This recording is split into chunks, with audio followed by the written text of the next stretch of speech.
Salve, turma! Boa noite, ou bom dia, né? Boa tarde, não sei, você aí do futuro, que momento você está ouvindo Entradas Extras.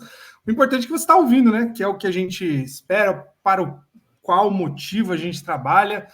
Seja muito bem-vindo a mais um episódio do nosso podcast, o projeto aqui ligado ao Tailgate Zone, que cobre tudo que é possível cobrir sobre beisebol. A gente sempre fala que onde tem bolinha rolando a gente está. Literalmente, né, fisicamente, neste momento ainda estamos aqui em Santiago, já acabou a disputa do beisebol, falta o balanço, né, falta a gente falar sobre como foi essa jornada histórica e, enfim, temos outros assuntos também, né, o pau tá torando aí em alguns playoffs, alguns já acabaram, e em breve começa a parte soft, vamos dizer, do beisebol, ligas de inverno, enfim, encerramento do ano só para a galera não ficar parada. Mas, enfim, tem bastante assunto. Estou aqui com os colegas. Muito boa noite, muito bom dia ou boa tarde. Agora é boa noite, né? João, seja muito bem-vindo, querido. Boa noite, Felipe. Boa noite, seu Fernando.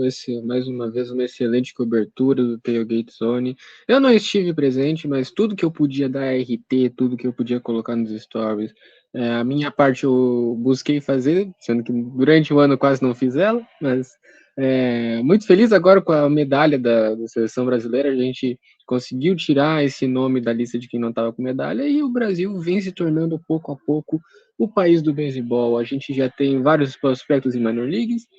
E quem sabe algum dia a gente não vai ter algum de nós figurando entre os grandes analistas, os grandes jornalistas do beisebol, dando furo de reportagem, quem sabe, anunciando troca do Soto, tirando o Jeff Passan da ESPN, quem sabe. O céu é o limite para o Tailgate Zone e para o beisebol no Brasil.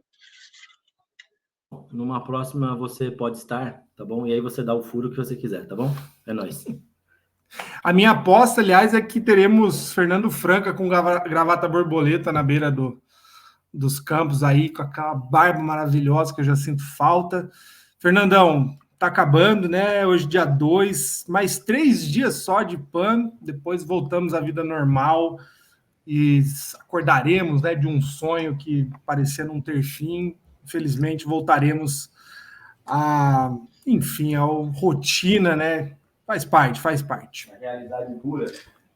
É isso, né, Felipe, João, todo mundo que vê e ouve a gente aqui no Entradas Extras. Como eu coloquei aqui, meu nome hoje é Tô com Saudades de #Santiago 2023. É isso, muita saudade. Saudade do clima da cidade, do clima, de todos os climas da cidade, né? O clima anímico, esportivo da cidade, o clima da temperatura fria da cidade, que me faz muita falta, porque aqui em Brasília tá quente pra um caceta.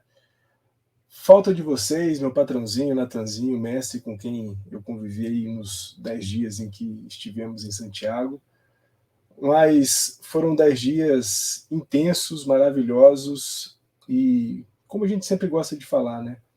É muito bonito e muito legal ver a história sendo feita diante dos nossos olhos e ter podido acompanhar ali na beira do campo, gritando na orelha dos arremessadores adversários e ver o Brasil medalha de prata. E no final de tudo, poder sentir a textura do gramado artificial, a altura do montinho, a textura da terra ali do infield, foi algo que eu ainda não sei dimensionar na minha vida, mas eu posso dizer que foi lindo demais.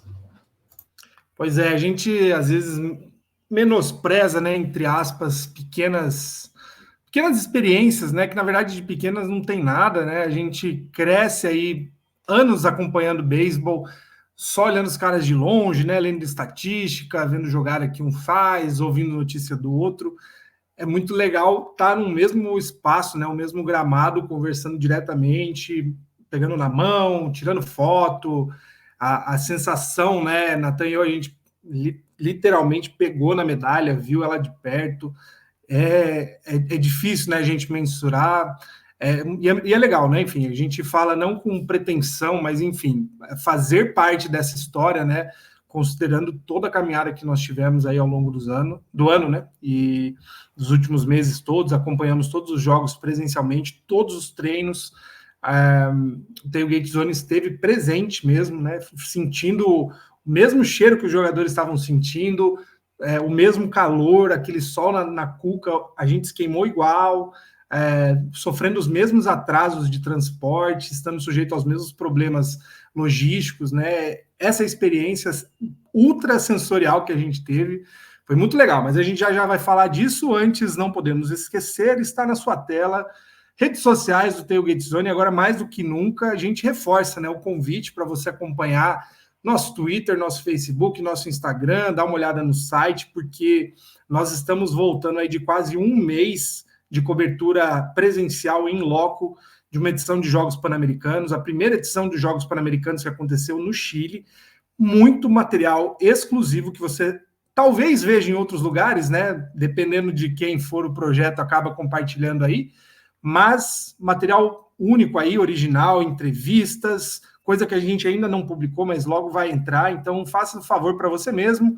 No Twitter, @entradas_extras, no Facebook, Tailgate Zone, no Instagram, @Tailgate Zone, e o www.tailgatezone.com.br. Fernando, amanhã, acho que amanhã, né? A hora que sair esse podcast, talvez já esteja online, uma matéria muito especial, né? Uma entrevista que a gente fez. Não vamos falar com quem, fica de surpresa, mas importante, né? Um fechamento, falando, né, sobre beisebol, já entrando no assunto do beisebol brasileiro. Tem muita coisa que a gente pode refletir, né? Trazendo até já para essa discussão aí.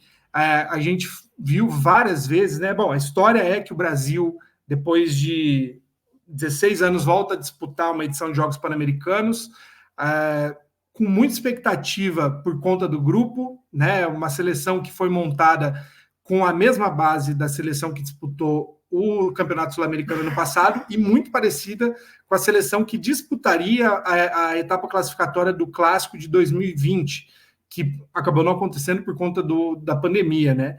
Quando entra em campo, joga, encanta, classifica para a final, acaba perdendo para a Colômbia, que havia vencido na fase de grupos. Os resultados, óbvio, a gente já falou sobre, está nas nossas redes sociais também, a repercussão dos jogos também. Mas eu queria ouvir você, Fernando, que, né, acompanha aí há algum tempo já, o que representa, né, essa vitória para o capítulo seguinte, né, o que a gente vai ver daqui para frente em termos de beisebol no Brasil, né, o crescimento, a repercussão toda que está tendo no Brasil sobre a conquista desse grupo, né, que foi formado aí com méritos, né, de todos os jogadores disputando ligas em outros lugares, o pessoal que joga aqui no Brasil também, ao longo de 8 meses ralando muito para ganhar esse espaço na seleção, e deu liga, né, no fim deu liga. Acho que duas coisas que eu destaco, né? Eu acho que a gente até no 36 nós falamos um pouco sobre isso, mas eu volto a destacar agora aqui no episódio 37. Duas coisas para mim muito, muito claras. Primeiro é valorizar muito e celebrar muito a preparação da seleção brasileira. Eu acho que a gente viu que um time com tempo de treinamento, com tempo para os jogadores se conhecerem, faz total diferença, e isso ficou muito claro na campanha que o Brasil fez, né, nos Jogos Pan-Americanos. O que inicialmente parecia só um golpe de sorte, né, que foi a nossa primeira vitória contra a Venezuela no primeiro jogo do Pan-Americano, depois se comprovou não um golpe de sorte, mas de fato a consolidação do bom trabalho que o Brasil fez, né? Logo depois a gente vence Colômbia, vence Cuba, vence o Panamá, e a gente foi vencendo seleções de países que são ultra tradicionais no beisebol, né, latino-americano, no beisebol mundial, e o Brasil mostrou que com condições de preparação muito boas é capaz sim de se colocar como um adversário duro para essas seleções. E a outra parte que eu destaco muito é o quanto a imagem da seleção brasileira tem um peso diante do torcedor, mesmo aquele torcedor que não é um habitué do beisebol. A gente começa a transmissão dos Jogos Pan-Americanos, eu ainda aqui no Brasil, vendo o jogo pela internet, pelo YouTube do canal Time Brasil, e a gente tinha pouco mais de 4 mil pessoas ligadas. A gente vê uma evolução gigantesca da audiência e das pessoas se interessando pelo beisebol simplesmente porque era o Brasil. E depois disso a gente vê pessoas comentando, a nossa produção de conteúdo tendo um alcance muito grande, e isso mostra o quanto que a seleção brasileira, em todos os esportes, ela é capaz de catalisar, ela é capaz de ampliar interesses. Eu acho que isso é um ponto que o Brasil precisa e deve muito se aproveitar como um dos resultados, como uma das consequências, né, dessa campanha do time brasileiro no Pan-Americano de Santiago, a medalha de prata. Fora isso, né, fora esses dois destaques da preparação e do quanto a seleção brasileira tem uma imagem potente, a gente vê alguns frutos também de uma gestão que tem seus problemas, mas que pelo menos criou condições para que o Brasil começasse a, pelo menos, exportar ou fazer com que alguns jovens jogadores pudessem começar a conhecer um pouco mais do beisebol de outros países, né? Então a gente está falando nessa seleção brasileira de caras como o Gabriel Gomes, né? O Gabriel Barbosa, o arremessador das minors do Colorado Rockies. A gente está falando do Eric Pardue, que já há algum tempo vai construindo a sua carreira nas minors do Toronto Blue Jays, de jogadores como o Natel e como o Enzo Sawayama jogando no Japão, mais outros que tiveram experiências aqui pelo beisebol latino-americano e pelo resto do mundo todo. A gente tem uma seleção que boa parte, se não quase todos, tem uma experiência internacional relevante. Tudo isso fruto de um trabalho que, se ele não foi perfeito, e talvez a perfeição seja algo só utópico de fato, mas ele pelo menos proporcionou a oportunidade, a condição para que o Brasil começasse a se colocar no beisebol mundial de maneira mais sólida, mais firme, e a gente viu esse primeiro fruto, ou talvez um dos primeiros frutos, falando da categoria mais categoria adulta, né, profissional, esse primeiro fruto sendo colhido nesses Jogos Pan-Americanos. E eu acho que o que fica para a gente, pelo menos para mim, a minha impressão é de que o que vem pela frente é muito bom. É claro que a gente celebra muito essa medalha, celebra muito a campanha, celebra muito as vitórias sobre as seleções que nós vencemos, mas eu acho que também, depois dessa celebração, dessa festa toda, a gente precisa colocar o pé no chão, sentar, discutir o que foi bem feito, o que pode ser melhorado, para que a gente possa, de fato, ser um país relevante no mundo do beisebol.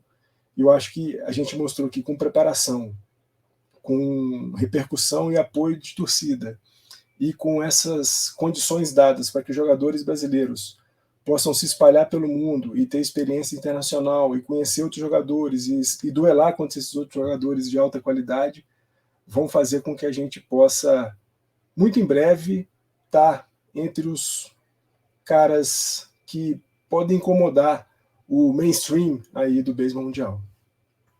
E, João, o Fernando comentou, né, sobre destaques, né, que jogam profissionalmente. Essa foi uma pauta constante aí durante a disputa.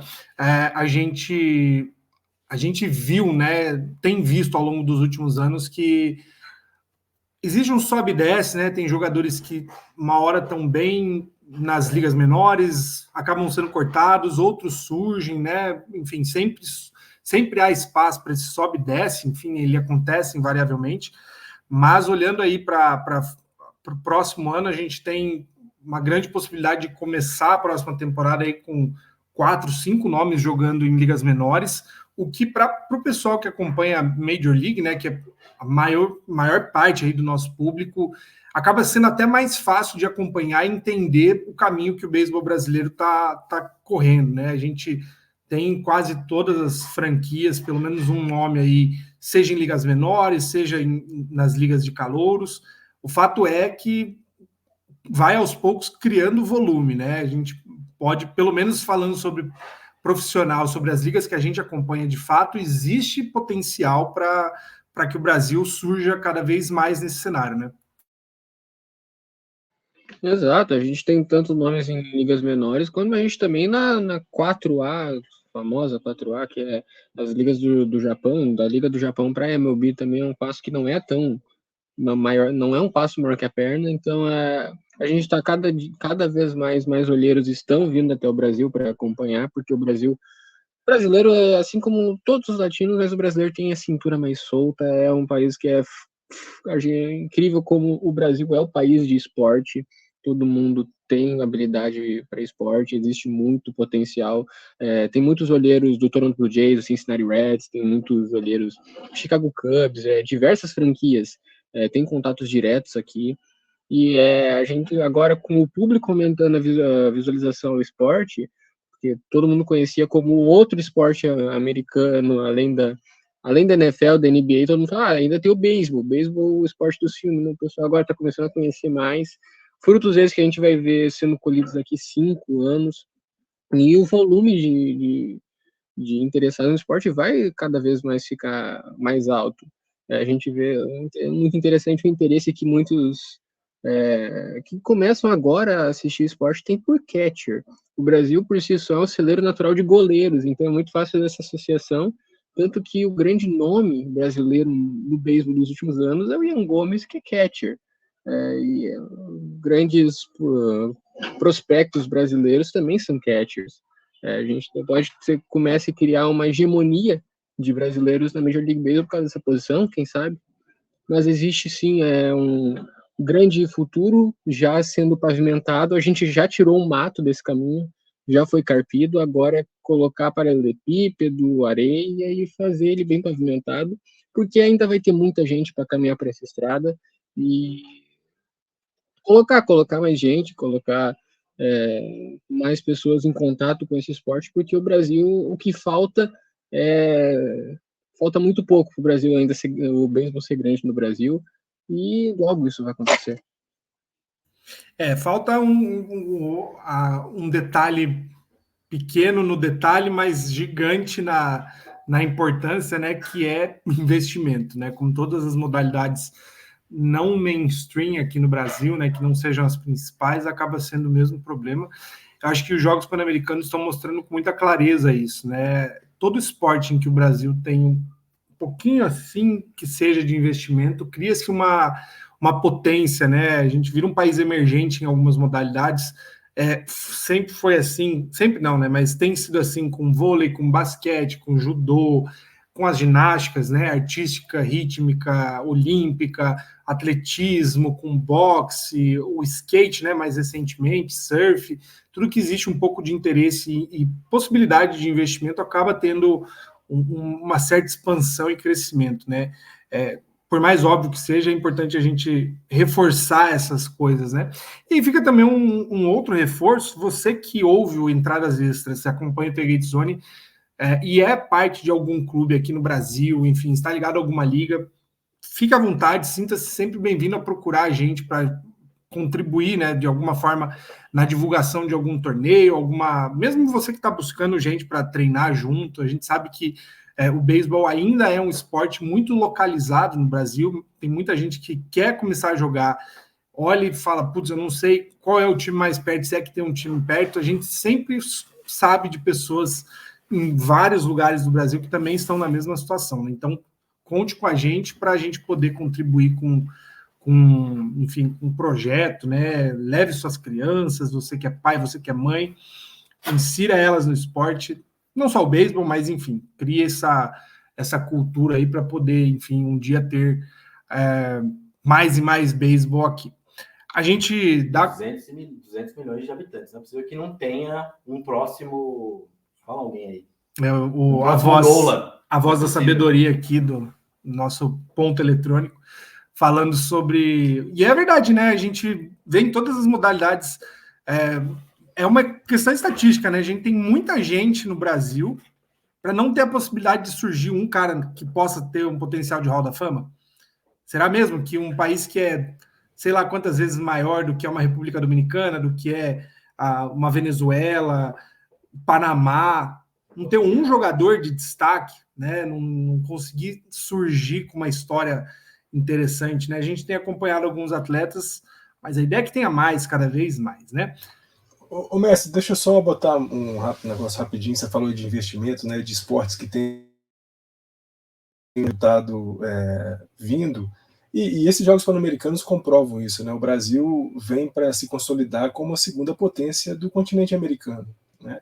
É claro, os Estados Unidos estão muito à frente dos outros, mas o Brasil hoje é superior a Canadá, é superior ao México, Cuba também foi ficando para trás, e a gente está falando que o Brasil é a segunda potência do esporte olímpico na América, porque a gente hoje ganha medalha na luta, a gente ganha medalha no boxe, a gente ganha medalha no tênis de mesa masculino e feminino, a gente sempre foi uma potência do judô, os esportes coletivos de maneira geral também o Brasil sempre se deu muito bem, e então é isso, a gente precisa, claro, de investimento no beisebol, a gente precisa de que esse investimento seja bem aproveitado, seja bem utilizado, para que o dinheiro se transforme em qualidade, em resultados, mas eu acho que fundamentalmente o que nós precisamos é consolidar a construção da base do beisebol no Brasil.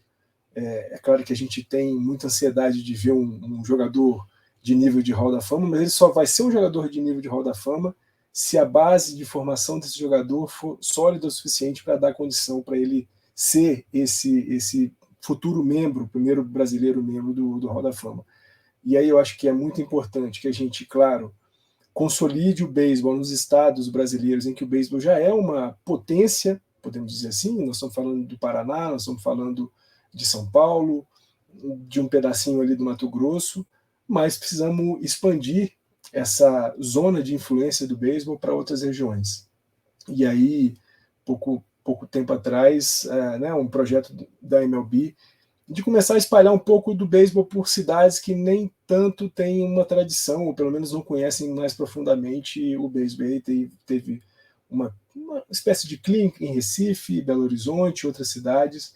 Eu acho que é legal. A gente já tem em Recife, né? Nós temos um time lá em Recife que é um time muito bem estruturado, né? O Recife Mariners. E Belo Horizonte hoje, em Minas, é uma cidade que tem um afluxo muito grande de imigrantes venezuelanos, o que faz com que o beisebol chegue em Belo Horizonte, nas zonas periféricas, de maneira mais forte.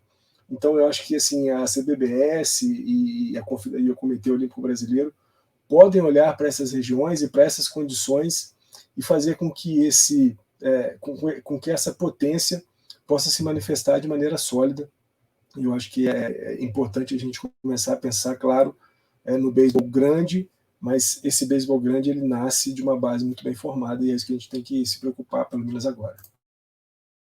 Esse tipo de investimento, né, até passando para a próxima pauta aqui, faz com que a gente talvez pudesse se aproximar, como foi o caso da Colômbia, né? Não é exatamente o caso, né, porque a Colômbia bateu na trave, né? A gente teve uma atualização do ranking mundial, o Brasil subiu uma posição, mas colou, de fato, colado na Espanha e na França, né? Seleções que jogam torneios anualmente, que tem um esboço de liga, principalmente a França, né? A gente falou várias vezes durante o ano do Gabriel do Carmo e do Alan Fagnoni, que disputam a liga na França. A Colômbia, com a vitória nos Jogos Pan-Americanos, né, com a medalha, com ter vencido o Brasil e outros rivais, a Colômbia chegou à 13ª posição de um ranking em que os 12 primeiros disputam um torneio de altíssimo nível e prestígio, né, que é o Premier 12. Acaba sendo aí um grupo seleto, né, porque são só as 12 primeiras seleções do ranking, mas é o evento de maior, talvez depois, né, do World Baseball Classic, de maior vitrine, né, no esporte. Inclusive, João, a gente vai ter o início, né, dessa edição do Premier 12 esse ano, no dia 10 agora de novembro até 24, espalhado, né, em alguns lugares, mas majoritariamente ali, a final no Tokyo Dome. Esse evento acaba trazendo aí grandes nomes, né, menos dos Estados Unidos por conta da falta de interesse, vamos dizer, né, dos Estados Unidos em disputar torneios que não sejam da Major League Baseball, mas é onde surgem alguns mitos, né? A gente viu boa parte dos nomes do Japão e da Coreia do Sul, né, que disputam hoje Major League Baseball, passaram pelo Premier 12, né? Então, vale a pena a gente ficar de olho justamente por conta dessa possibilidade de ver grandes nomes que invariavelmente vão pingar na Major League, né?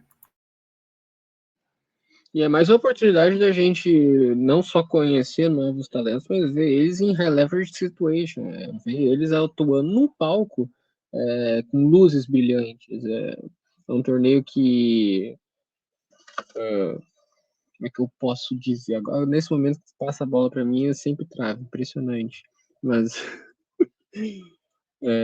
muito legal a gente cada vez. O beisebol é feito de oportunidade e situação. Se não tiver aparição no bastão, a gente não tem como saber se o jogador ele é bom ou não. E colocar ele numa situação que dá para testar contra esses adversários mais fortes é uma coisa muito boa para os olheiros observarem a gente, que, como amante do jogo, gosta de fazer, se intromete a fazer essas análises.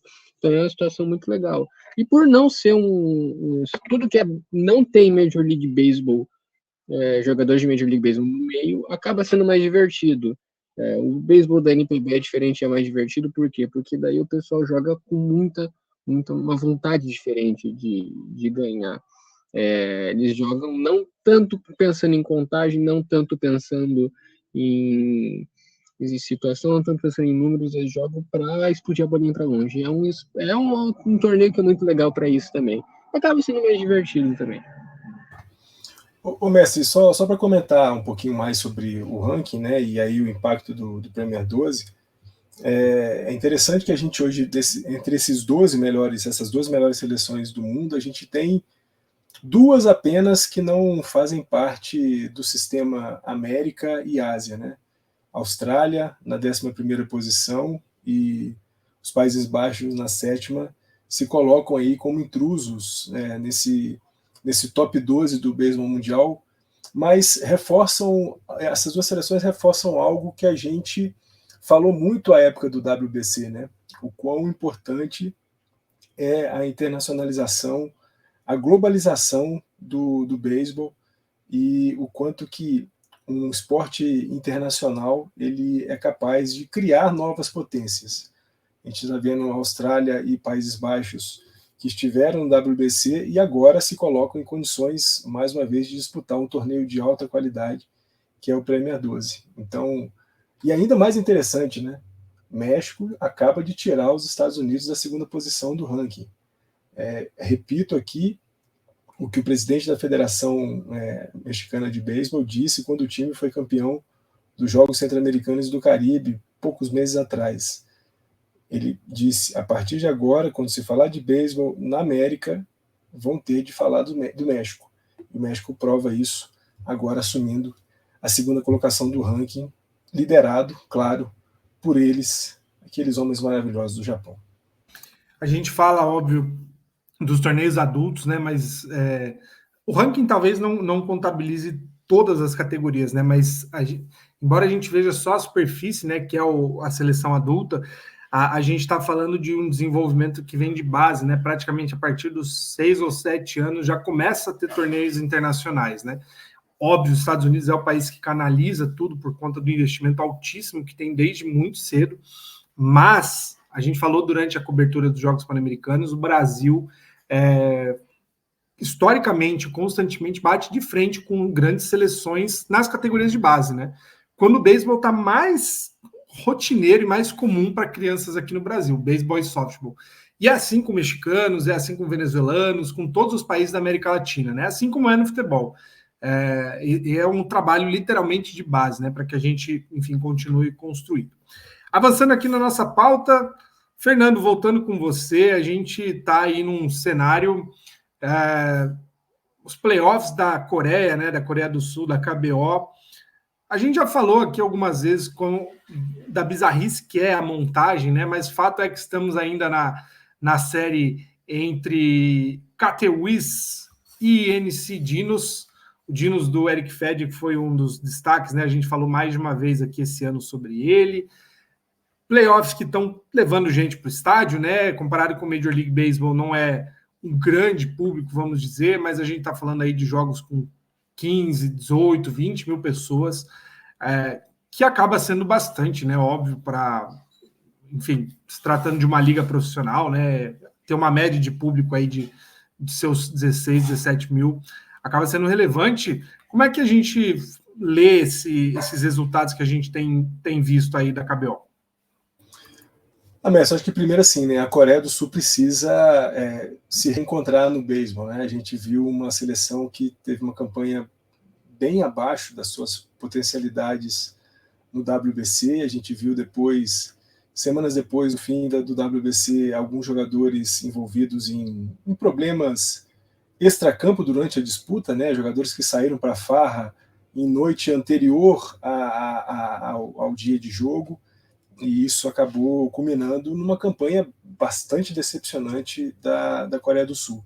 Mas quando a gente olha para a KBO, né, e para esse sistema de disputa de playoffs muito louco, né, porque a gente começa assim, o quinto enfrenta o quarto, o vencedor do quarto e do quinto enfrentam o terceiro, o vencedor desse enfrenta o segundo colocado, e o primeiro colocado, o campeão da temporada regular na Coreia do Sul, fica deitado em berço esplêndido, aguardando o seu adversário, o que faz com que o LG Twins, por exemplo, que foi o campeão da temporada regular na Coreia do Sul, espere mais ou menos algo em torno aí de 20 dias para começar a decisão da Korean Series, que vai ser disputada entre o LG Twins e o time que vencer essa série entre o NC Dinos e o KT-Viz.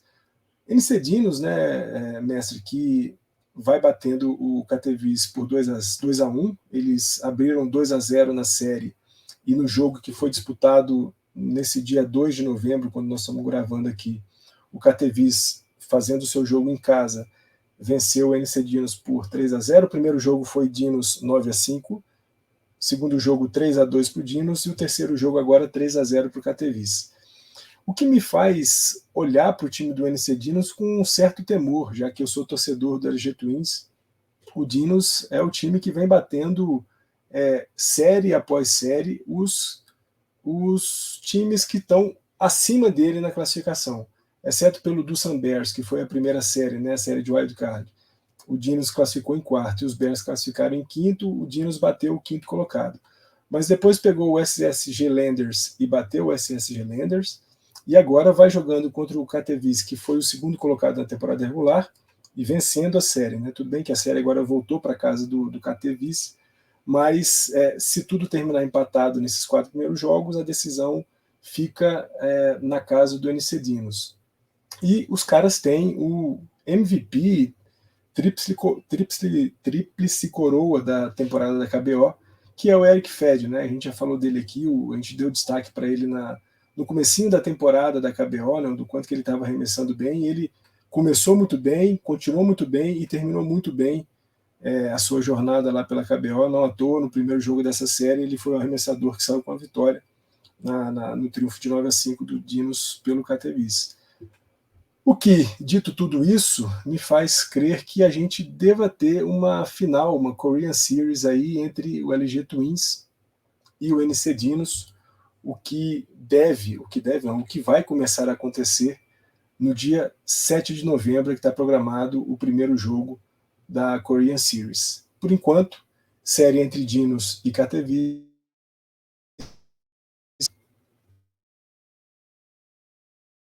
Você que talvez nunca acompanhou, né, a KBO, está procurando um time, você que é gamer, né, enfim, que curte joguinhos, o NC Dinos aliás, como todos os times quase, né, na Coreia e no Japão são ligados a uma empresa, o NC é o time da NC Soft, né, empresa que, enfim, desenvolve o Guild Wars, Lineage, é uma boa escolha aí para você.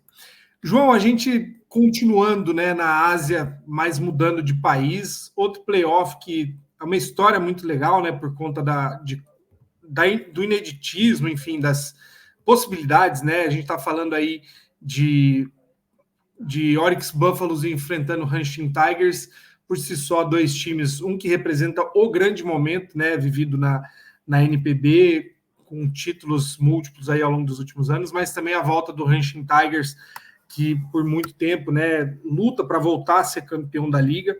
Os 2 times de uma mesma cidade, né, enfim, fazem um derby de Osaka ali, né, a região.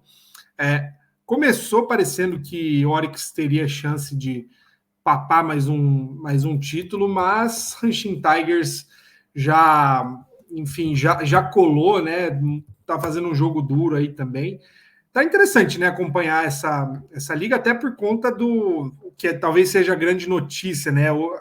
Quando sair o resultado, esse episódio, a gente já vai saber o resultado, né? Mas o primeiro jogo, né, que teve o Yoshinobu Yamamoto tão cotado para jogar em todas as franquias da Major League ano que vem.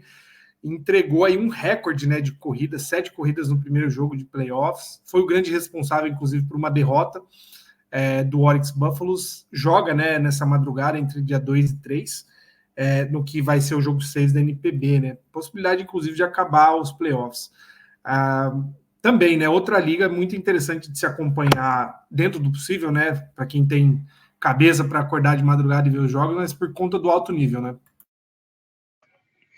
Dito isso, vou fazer um resuminho rápido para quem, assim como eu, não tem costume de acordar de madrugada para assistir beisebol japonês. É completamente compreensível as pessoas que não gostam de fazer isso. Mas traduzindo para termos de Major League Baseball, o Yoshibune Yamamoto, o arremessador do Oryx Buffaloes, que o Felipe Martins falou, ele é o Clayton Kershaw da NPB. É uma comparação que eu tenho feito bastante tempo, por causa que ele é incrível. Ele é o senhor strikeout. Ele vai fazer um jogo de 7 entradas, 14 strikeouts, não tomar nenhuma corrida, vai fazer 15 super quality starts durante um ano, terminar a temporada com um ERA perto de 1. Ele fez isso esse ano de novo, e nos playoffs ele vai esquecer como é que arremessa. Esqueci como arremessa a nação, e vai ser... É bem complicado isso, por causa que é uma coisa que acontece repetidamente. Ele foi muito bem no WBC, entrou muito bem em situações de estresse e de alto nível, mas ele não conseguiu performar nesse primeiro jogo, que foi uma vitória acachapante do Hanshin Tigers de 8-0. No dia seguinte, o Oryx Buffaloes dominou completamente o Hanshin Tigers e meteu outro 8-0 para devolver a série ficar em 1-1. Mas no terceiro jogo, o Oryx Buffaloes conseguiu, foi um jogo truncado, um jogo duro, terminou 5-4 para o Buffaloes. Aí no jogo 4, por algum motivo, o Oryx Buffaloes me entrega 2 intentional walks na 9ª entrada. Aí o Hanshin Tigers fez aquilo que tinha que fazer, walk-off. Terminou o jogo 4-3 para empatar a série em 2-2. Só que parece que isso entregou completamente o momento pro Hanshin Tigers, que agora, nesse último jogo, venceu por 6-2 sem dar muita chance pro Oryx Buffalo, dominando o jogo em todas as partes. Resumindo, para quem não pegou muito bem a toada, não está acostumado com os nomes, o time favorito saiu atrás e virou a série para 2-1. Aí o Hanshin Tigers consegue uma vitória na Bacia das Almas, e agora a série está 3-2 para eles. Yoshibune Yamamoto de novo vem para o montinho para esse jogo 6, que é o jogo vá grande ou vá para casa do Oryx Buffaloes, e tudo pode acabar nessa noite. Eu duvido que ele vá repetir de novo essa atuação tenebrosa, pavorosa que ele teve, mas com certeza é o jogo que ele vai, porque com certeza é o jogo que ele vai dar a vida, porque ele tá querendo galgar um contrato com o Yankees, isso é mais do que claro. Se ele for mal, aí a gente tem certeza que ele vai pro Dodgers. Tem gente aí que tá torcendo para ser 10-0, né, na primeira entrada, então, para ter o Yamamoto. Um outro cara que tá se destacando, né, Fernandão, antes da gente encerrar essa parte alta, o Marvin Gonzalez, né, glorioso de várias equipes aí da Major League, no jogo de ontem, que na verdade foi hoje de manhã, né, na madrugada do dia 1º para o dia 2 aqui no Brasil, foi o 5º jogador da história do beisebol, né, a bater um home run na World Series, no caso dele em 2017, e na Japan Series esse ano, 2023, se juntou uma lista, até separei aqui, a uma lista com os outros nomes, né? O Johnny Logan, Roy White, e aí 2 caras mais conhecidos, né? Hideki Matsui, que fez história no Japão antes de ir para MLB e fazer história também no Yankees, e o Andrew Jones, né? Que por acaso aí no finzinho da carreira, depois de anos jogando aí pelo Atlanta Braves, vai para o Japão e é campeão com o Golden Eagles. Agora o Marvin Gonzalez também, né? Membro da equipe do Oryx Buffaloes, entrando nesse seleto grupo. Cada vez mais a gente está vendo um tanto de gente, né, querendo sair da NPB e ir para a MLB, mas muitos jogadores também achando um respiro, né, como foi com o Eric Feed na KBO, muita gente vendo na NPB também uma chance de ou de dar um up na carreira, né, poder reaparecer aí para alguns olheiros, mas também alguns que simplesmente optam pela migração para continuar a carreira dali para frente no Japão, né? E continuando jogando num grande cenário, né? A gente sempre fala aqui das, né, talvez 3 grandes ligas de beisebol no mundo, né? Estados Unidos, Japão e Coreia.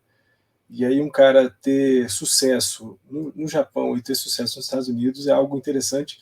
Se não um sucesso, como a gente pode interpretar a palavra na sua condição mais brilhante, mas quando você fala que um cara consegue rebater um home run na Nippon Series e também na World Series, isso deixa o jogador numa condição de, pelo menos, entrar para a história. Eu acho que é isso que o Marvin Gonzalez acabou de conseguir.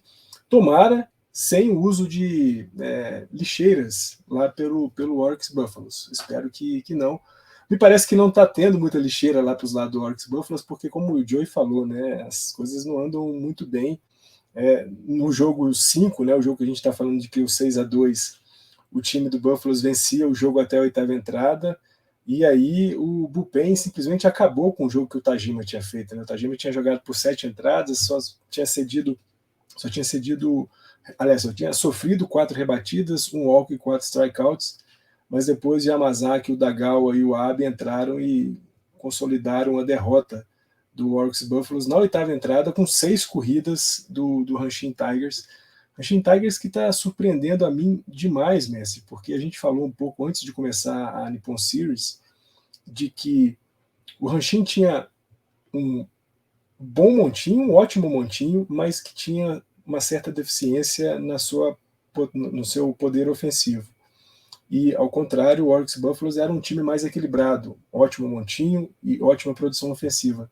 E a gente está vendo um Hanshin Tigers que está se superando muito nas rebatidas, não à toa, né? Um 8-0 no primeiro jogo, depois um 4-3, um 5-4 no 4-3 no jogo 4, e agora uma explosão, né, de corridas na 8ª entrada no jogo 5 para fazer 6-2. Nessa madrugada de 2-3, se o Hanshin ganhar o jogo, faz 4-2 na série e leva o título da Nippon Series, mas o Oryx Buffaloes joga pelo empate. Afinal de contas, tem lá a sua vitória fantasma atribuída, e a série terminando 3-3. O 3-3 é, na verdade, um 4-3 para o Oryx Buffaloes. Vamos ver como é que o Yoshinobu Yamamoto se recupera, né, desse primeiro jogo muito ruim que ele teve, das 7 corridas merecidas que ele sofreu naquele jogo de 8-0.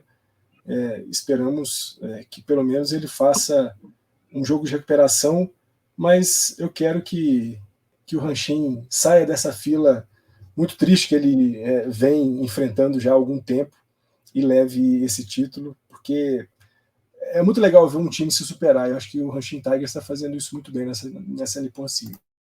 Eu só queria deixar uma clara nota de repúdio completo a essa Ghost Win, que não faz o menor sentido, e é uma coisa que não só vitupera completamente o senso de justiça que o beisebol tanto preza, o conceito de coletividade que o beisebol tanto preza, como é uma coisa que não faz sentido, tendo em vista que o grande affair do beisebol com a sociedade seria a meritocracia, que um time ele só ganha se ele der a chance para o adversário. Isso não existe em nenhum lugar do mundo, tirando Coreia e Japão, uma coisa que é completamente abominável e precisa ser tirada para ontem.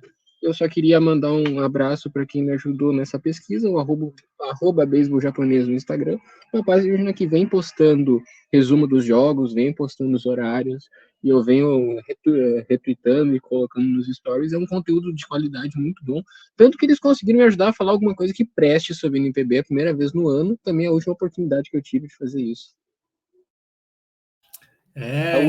A última impressão é que fica, Joey. Isso, vamos sair sempre por cima. A gente tinha encampado, né, uns tempos atrás um movimento, né, de manter Elon Musk longe do beisebol. Vamos tirar de perto, né, o beisebol japonês do Rob Manfred antes que eles contaminem aí com essas ideias birutas. A gente vai para O pior é que já foi considerado. O pior é que já foi considerado ter uma Ghost Win. Se os dias de descanso que o Atlanta Braves já deu problema, imagina uma Ghost Win numa série de, por exemplo, imagina se acontece com o Dodgers. O Dodgers tá perdendo a série, sei lá, pro Padres, pro D-backs, daí acontece de ganhar a série na Ghost Win. A internet ia cair.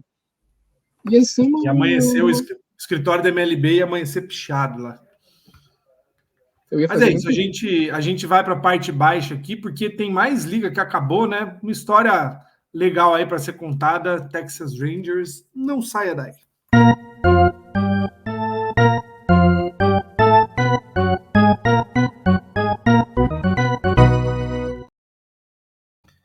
Aliás, quem é atento percebeu, né? Esse jogo aqui nosso de hoje não teve parte alta, ele só começou, a gente foi direto. Nathan faz falta, né? Ele que sabe controlar, pilotar o carro aqui. Eu não sei, eu só comento, hoje estou com essa função. João, você que estava falando, continuando aí por cima, a gente tem um novo campeão da Major League Baseball pela primeira vez. Texas Rangers recebe, né, um anel, pode levantar a taça. Muito questionamento, né, em cima de uma World Series entre dois times que não eram os principais postulantes, né? A gente viu ficar pelo caminho Baltimore Orioles, Los Angeles Dodgers, Atlanta Braves, Phillies, todos os times bons realmente que estavam disputando durante o ano inteiro em alto nível, mas justo também, né? Texas Rangers, um time que meteu aí $500 milhão em dois caras praticamente, né? Corey Seager e Semien, que inclusive se mostraram extremamente decisivos, né? Principalmente Corey Seager, que foi o grande responsável aí por recolocar o Texas Rangers na série e acabar ganhando esse primeiro título, né? É uma série que, tirando esse caso de playoffs, como ele deve ser, como ele não deve ser, isso é assunto para off-season que a gente vai ter, mas foi um título... Se o problema do Texas Rangers era a última eliminação no jogo 6, eles ganharam a série em jogo 5 para não ter esse problema. Foi uma chuva de corridas, foi uma das World Series com mais rebatidas que eu me lembro na era recente.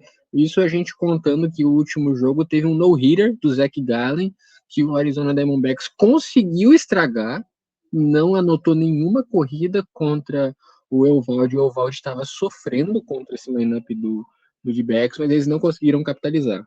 Venceu o time que tinha potência, mais uma vez se provando que uma streak de home runs, como a do Adolis Garcia, vale muito mais do que uma streak de rebatidas de 17 jogos de pós-temporada, que o Ketel Marte teve, um recorde que vai durar sabe-se lá quantas dezenas de anos, e ninguém vai dar a mínima, porque o D-backs perdeu.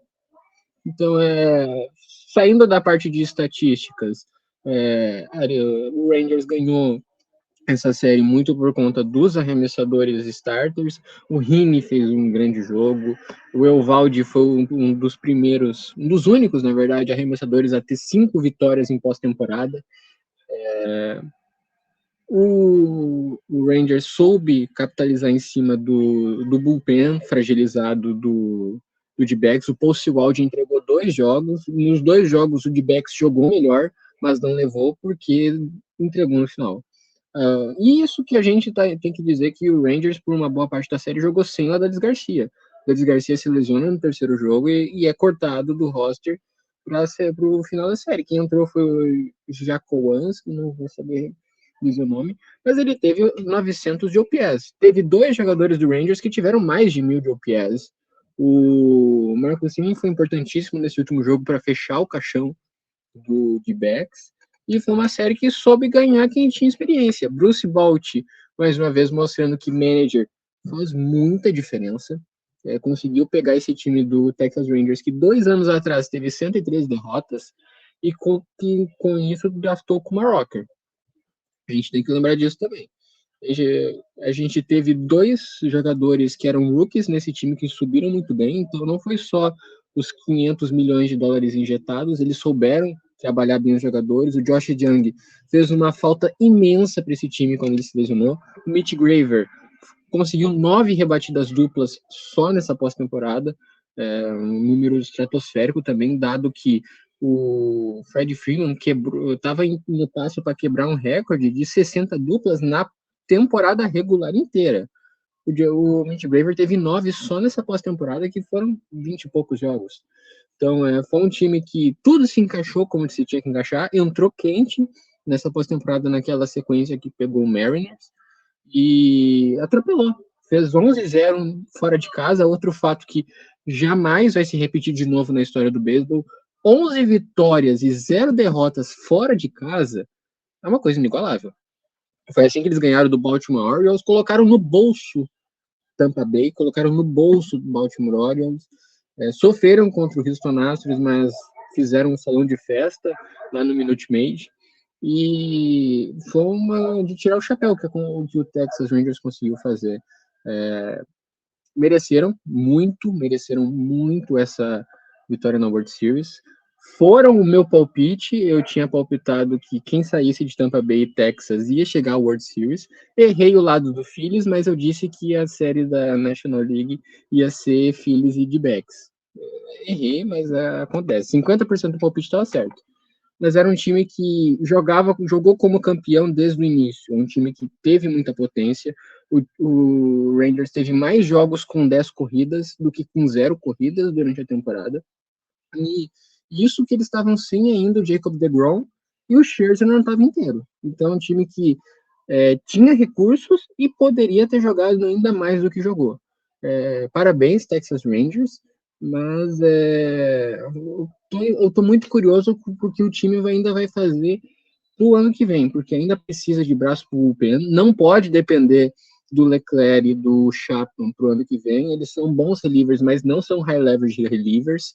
É um time que teve uma corrida para ganhar esse título, e é isso que importa, mas não é sustentável no longo prazo. Isso a gente ainda vai falar durante a off-season.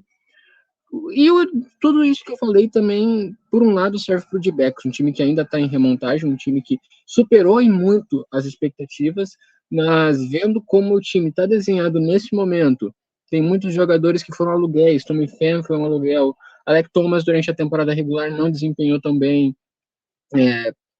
Desse time, quem a gente tem de realmente seguro é o Ketel Marte e o Corbin Carroll, porque não dá para depender do Lourdes Gurriel. O Gabriel Moreno ainda é um grande projeto, o Gabriel Moreno ainda pode se tornar o melhor jogador desse time. Zach Gallen foi muito bem, mas o Merrill Kelly é um jogador já de idade avançada. Brennan Pfaadt deu a sua grande melhorada depois que ele adicionou a sinker dele durante a reta final dessa temporada, mas Zach Gallen e Brennan Pfaadt não vão conseguir carregar esse time de novo. Ainda precisa de mais um arremessador. Então, a gente vai ter muito trabalho desses dois times. Não se surpreendam se os dois não estiverem na próxima pós-temporada. Mas foi uma coisa que quem viu essa World Series viu. E deu graças a Deus que acabou. A gente teve muita reclamação, né, Fernando, de audiência baixa, né, índices de audiência baixa, o que é esquisito, né, porque a gente falou sobre meritocracia, né, foram os dois times que conquistaram, de fato, na mão, né, no jogo, esse espaço, né, jogando com louvor a pós-temporada. O João trouxe, né, o dado de 11 vitórias fora de casa, que é, de fato, acho que uma das grandes histórias entre todas, né. A gente está falando aí, óbvio, de grandes personagens dos dois lados que contribuíram diretamente para o resultado, mas essa ideia de um time que conseguiu vencer 11 de 11 jogos, que jogou fora de casa, jogando contra a torcida, com um diferencial de corridas, né, de 42 para cima, né, positivo, foi mais longa sequência de vitórias do que o Yankees de 1996, que era um baita time, e foram 8 vitórias fora de casa, e o número de corridas positivas, né, 42, mais que os 33 que o Red Sox de 2018 também, uma máquina de ataque, colocou em campo, né? Então, o Texas Rangers, mesmo por baixo aí do radar, conseguiu construir uma história que talvez esse ano ainda não seja absorvida 100%, mas falaremos muito ainda ao olhar para trás dessa World Series, né, do destaque que foi. Uma história como um todo, né? A gente falou dos personagens, Bruce Bochy chegando a mais um um título. Will Smith, terceiro título de World Series consecutivo pelo terceiro time diferente, né? Nunca tinha acontecido isso na história. E eu lembrei de um detalhe ontem, eu assistindo aqui com o Natan, né? Tudo começou o dia que Fernando Franca elogiou Paul Sewald. Ali tudo desandou, e aí veio o Texas Rangers, começou a ganhar jogo adoidado, e quedou campeão, né? Temos um novo campeão. Mestre, assim, primeira coisa é esse lance de audiência, né?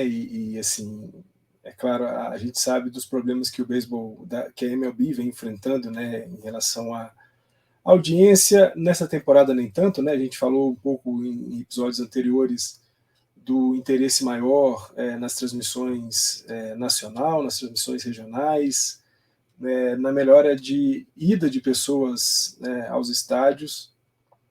Mas eu sempre acho muito estranho essa coisa de que se não é meu time, eu não estou nem aí. Tudo bem, é claro que você tem direito de, talvez por tristeza, decepção, rancor, ranço, deixar o esporte de lado e querer não acompanhar o que vem depois quando seu time sai.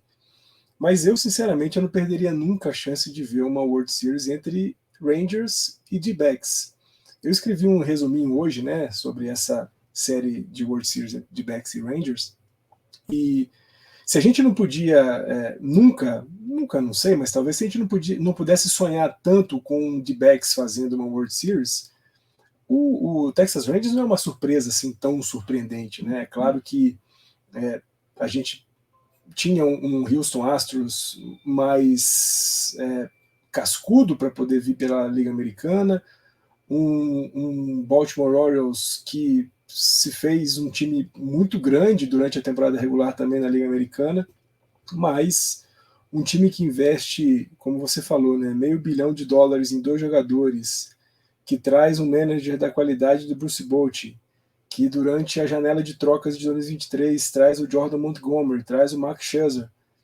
Você não pode falar que um time desse não é um time capaz de brigar por uma World Series, né? E ainda ter o Jacob deGrom, infelizmente, mais uma vez, mais uma temporada, o cara não consegue jogar, se lesiona novamente. Então, assim, é muito difícil você dizer que foi surpreendente, que o Texas Rangers não merecia ou não poderia estar onde está hoje, né? Campeão da World Series. Então, acho muito estranho essas coisas de audiência, sempre me coloca um pouco de pulga atrás da orelha. Se as pessoas gostam só do seu time ou se elas gostam do esporte. Eu prefiro, em relação ao beisebol, dizer que eu gosto do esporte. Claro, eu adoro, quero que os Dodgers ganhem sempre, mas eu gosto do esporte, eu gosto de ver jogo. Pode ser um Pittsburgh Pirates e Oakland A's que eu vou assistir sem nenhum problema, pode ser um Cincinnati Reds com, sei lá, Colorado Rocks que eu vou assistir, que eu gosto disso. Eu acho que quanto pior o jogo, melhor é para você ver a diversão do negócio, e acho que assim a gente deveria interpretar. Falando da série como um todo, né, primeiro reforçar o espanto que é um time ganhar 11 jogos fora de casa, né?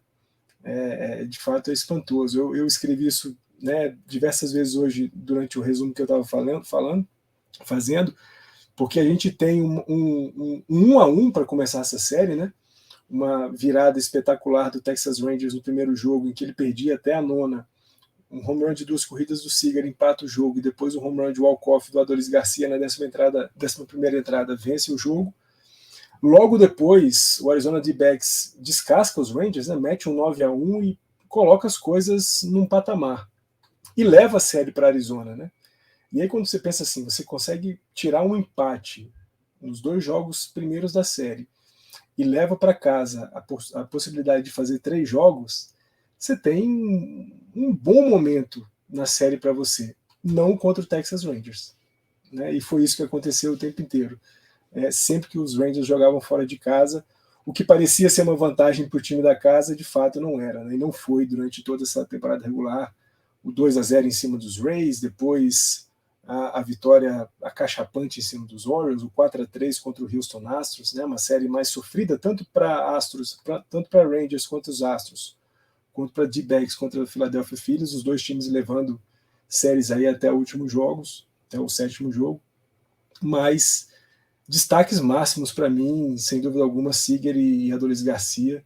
Seager, mais uma vez, mostrando que adora jogar no Globe Life Field, né? Afinal de contas, ele foi campeão pelos Dodgers jogando ali, foi MVP da World Series jogando ali, naquela final contra o Tampa Bay Rays em 2020, e agora, de novo, agora jogando em casa de fato, né? No estádio do seu time, mais uma vez com uma pós-temporada brilhante e com uma World Series que mostra com que o Corey Seager gosta de jogar jogos grandes, né? E, de novo, termina com 31,8% de aproveitamento, o OPS de 1.133.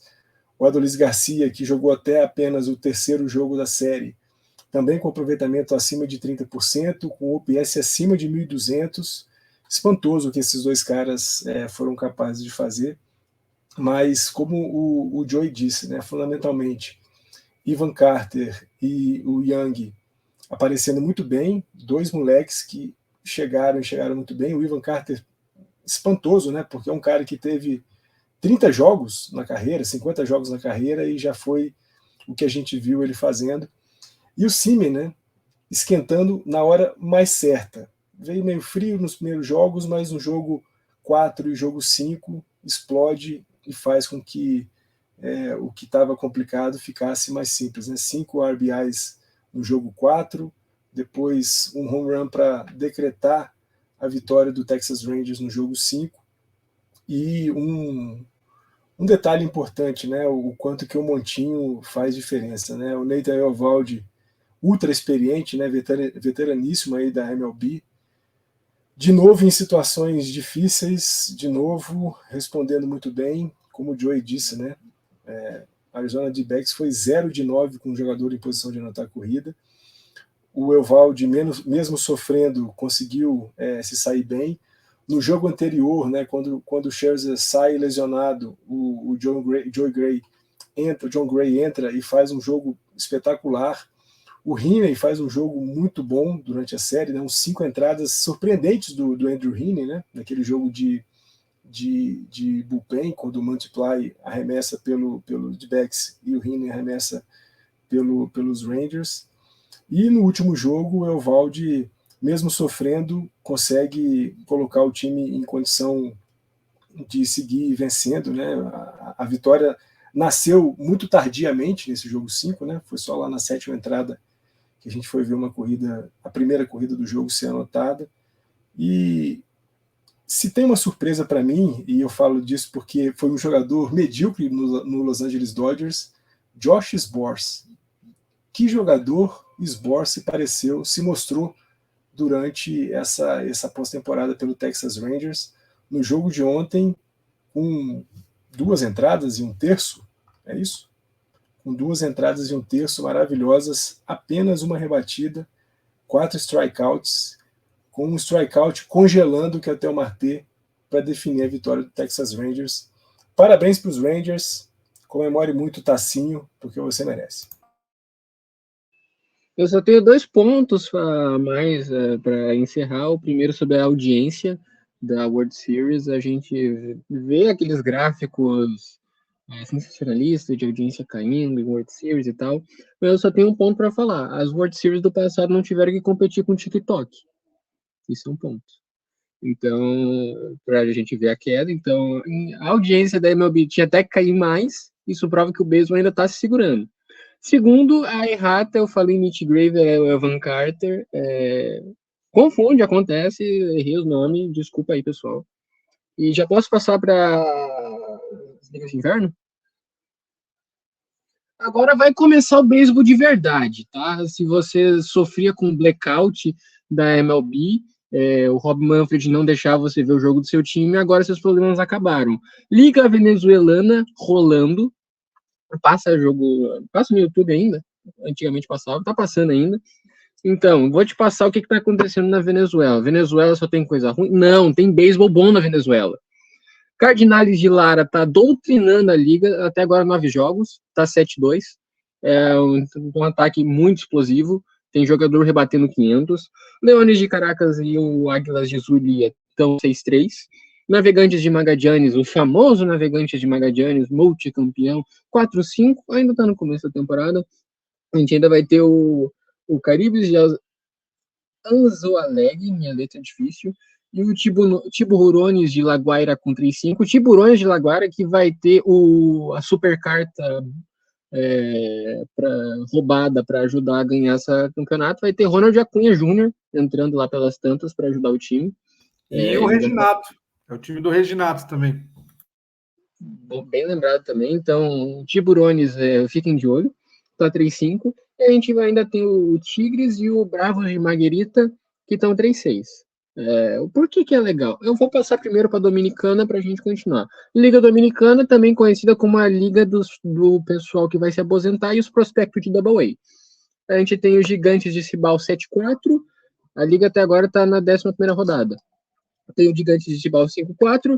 O Toroeste com 6-5. Tigres de Licey, atual campeão, 6-6.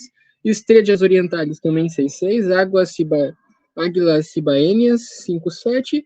E o Leones de Codido. Tá certo isso ou não? Acho que tá. 5-7 também. O Leones que tá com o melhor ataque de longe do campeonato, mas também tá com o segundo pior ERA, por isso que tá tão baixo. E por que é legal? Porque, primeiro lugar, passa no YouTube. Segundo, passa bem de noite. Então, se você não consegue dormir, coloca ali no YouTube e assiste. E terceiro, por que é legal? É um beisebol bem diferente, porque o pessoal não quer saber da contagem de arremessos. Você vai ver um monte de vezes o arremessador que começa saindo na terceira entrada com 5 corridas tomadas. Porque ele é ruim? Não, porque o pessoal não tá nem aí. Eles vão girar o bastão em qualquer coisa que eles vê pela frente. Vão parecer o Javi Baez, parecer um jogador com um olho bom. Vocês têm uma noção. Vai ter home run adoidado, vai ter dupla adoidado, vai ter gente roubando base. É um beisebol assim que ninguém tá nem aí pra nada. Por isso que é muito legal, porque tira atenção, não é um jogo tenso, é um jogo divertido. Vai ter briga lá pelas quantas também. Tudo que o pessoal fala do futebol brasileiro dos anos 90, ali com o Ronaldinho, com o Romário, com... Quem mais que jogava? Pelo amor de Deus, agora minha memória falhou. Com o Renato Gaúcho, com o Edmundo, tudo que eles falam daquela época do futebol brasileiro transporta para as ligas de inverno do Dominicana e Venezuela. É muito legal. Quarto, a narração é incrível. A narração às vezes a melhor parte. Eu nem assisto o jogo, mas eu escuto a narração. Tu tá escutando o pessoal narrando naquela velocidade vezes 5, daí começa a vir umas propagandas de resort de hotel. Tu vê o preço que tá a televisão de 40 polegadas, que isso apenas uma loja tal que tem, parcelada em 90 vezes. Vai ter o pessoal anunciando feijoada no hotel tal. Então é muito divertido porque tem a cultura, você consegue escutar as pessoas no estádio, parece que está dentro do jogo. É uma experiência completa de como é que é um jogo, tanto da LVBP, a Liga Venezuelana de Beisebol Profissional, quanto da Lidom, a Liga Dominicana. Vale muito a pena, porque geralmente desses dois lugares é que sai o vencedor da Série do Caribe, que é a Libertadores do beisebol latino. Geralmente sai daí os vencedores, e a Série do Caribe daí fica sério. Aí já é uma coisa mais tensa. Mas temporada regular desses dois é a nata do famigerado esporte beisebol. Pois é, a gente tem esse cenário, não só, né, a Lidom, a Liga da Venezuela, México tem a Liga Arco, né, que é a Liga de inverno. Esse ano está tendo Liga na Guatemala, Panamá está com Liga, Colômbia, praticamente todo país que joga, né, beisebol profissionalmente tem uma Liga de inverno, e é o caminho, vamos dizer, né, é o cenário possível para pensar num contexto profissional no Brasil. Seria mais ou menos isso, né? A gente ter oportunidade, porque é quando a liga no Japão, a liga nos Estados Unidos não tem mais temporada e permite que os jogadores possam jogar por outras equipes, né? Então, até prospectos que não são latinos acabam surgindo, né? Eu lembro que acho que ano passado o Tristan Casas jogou pelo Leones ou pelo Licey, não lembro, enfim. Mas sempre tem prospecto da MLB tendo oportunidade nessas ligas, porque é uma vitrine, né? Uma vitrine é uma forma do jogador já começar a se movimentar. Você pode escolher o país que mais te agrade, né? Quase todos têm transmissão, na internet a gente acha com certa facilidade. E como o João falou, né, aguarde pela Série del Caribe, porque aí sim é um torneio curioso, inclusive, porque, resumido, né, traz o campeão de cada uma dessas ligas e permite que jogadores que atuaram por outras equipes sejam convidados para jogar pela equipe que representa o país, né? É uma loucura mesmo, mas é muito legal poder ver, porque é um beisebol de alto nível. E, João, aproveitando, né, que você fez esse belo encerramento com uma bela sugestão, muito obrigado pela sua companhia aí nesse episódio. Na semana que vem a gente está de volta com quase tudo acabado, né? Só vai ter Liga de Inverno rolando, mas foi um prazer te ouvir, enfim, ter seus palpites e suas observações. Felipe, Fernando, mais uma vez, eu que agradeço a oportunidade de estar fazendo esse projeto, porque tinha bolinha de beisebol voando, a bolinha principal caiu no chão, mas as outras continuam voando, porque batting practice tem que ter o tempo todo. Pete Rose dizia que rebater, ficar muito tempo sem rebater é igual ficar muito tempo sem tomar banho. Uma hora começa a feder, tem que estar sempre praticando. A gente também tem que praticar e assistir beisebol. Eu preciso me regular mais com isso, mas agora, estando na off-season, vai sair muita coisa ainda legal, a gente vai fazer. A gente está planejando até conteúdo de fantasy baseball para quando começar a temporada chegar. Então, a bolinha para de voar no grande centro, mas a gente continua achando bolinha. E se bolinha não estiver voando, a gente joga ela para cima. Fernando Franca, mestre, muito obrigado também. A gente vai encerrando por aqui mais um episódio, né? E até atualizando a turma do resultado, né, do nosso bolão. Henrique foi o grande vencedor, porque acertou 2 palpites, né? Phillies caindo, o Braves caindo e Rangers indo aí para a World Series levando, e o Luquiba, que também apostou num Braves caindo, né? Muito obrigado, até semana que vem, se Deus quiser, e vamos que vamos. Mestre Felipe, Joey, todo mundo que veio e ouve a gente aqui, sempre muito bom estar com vocês. Ainda pegando um pouquinho, né, da carona aí na Lidon, na Liga Dominicana, Nelson Cruz anunciando a sua aposentadoria, né, grande slugger aí do beisebol mundial, vai fazer uma série de 5 jogos pelo Gigantes del Cibao, lá pela República Dominicana, e depois desses 5 jogos, o taco e a bolinha dele vão ser colocados ali na estante. Mas eu queria muito ver como é que foi. Desculpa interromper. Eu queria muito saber como é que foi a negociação para eles chegarem num acordo de só 5 jogos. É porque é garantir que ele não vai ser lesionado depois disso. Acho que deve ter sido por aí o negócio. Porque se é do Nelson Cruz, o bastão e a bolinha vão ser colocados ali na estante, a nossa aqui na Entrada das Extras, onde isso aqui estiver em movimento, voando, lá nós estaremos. É isso, gente. Ficamos por aqui hoje. Semana que vem a gente está de volta com nossa força total. A semana que vem, inclusive, já estaremos de volta mesmo, né? Natan e eu embarcamos de volta para o Brasil no próximo dia 7. Muito gratos, enfim, com senso de dever cumprido aí na cobertura, principalmente do beisebol, que é o que cabe ao Entradas Extras. Em nome, né, do Natan, enfim, meu também, a gente agradece toda a audiência, todo o apoio que você que acompanha a Entradas Extras deu. Você que está no grupo, você que ainda não está no grupo, muito obrigado pelo voto de confiança que foi dado ao nosso projeto, porque realmente isso é algo que marca não só a história do beisebol, né, mas marca a nossa história como profissionais.